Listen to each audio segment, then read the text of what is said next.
దేవుని ఎక్కడే పెట్టాడంట. రామాయణంలో అశోక్ వాటిక అని చెప్పిన చోట సీతమ్మ గుడి కూడా ఉంది తెలుసా. Very very famous tourist spot. ఇక్కడ రావణుడి సొరంగం ఉండుంటే లోకానికి తెలిసిపోయింది కదా, because it's a touring spot. అక్కడికి వెళ్ళినా ఉపయోగం ఉండదు. ఇంకో 2 రోజుల్లో రామసేతును కూల్చేస్తున్నారు.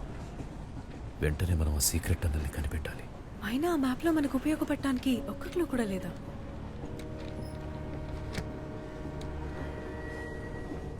ఇదేదో జంతువులానో రాక్షసుడి మొహంలానో కనిపిస్తుంది. ఏదైనా చూపించండి.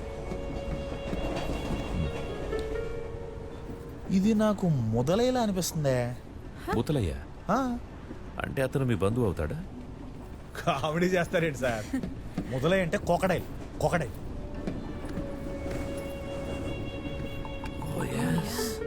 ఇది మొసలి మొహంలానే ఉంది. ఏపీ ఇక్కడ దగ్గరలో క్రోకడైల్స్ ఏమైనా ఉన్నాయా? శ్రీలంకలో ఉన్నాయని విన్నా, నూరేళ్లలో ఉన్నాయని ఎప్పుడు వినలా. ఇక్కడ నూరేలియాలో ఏమైనా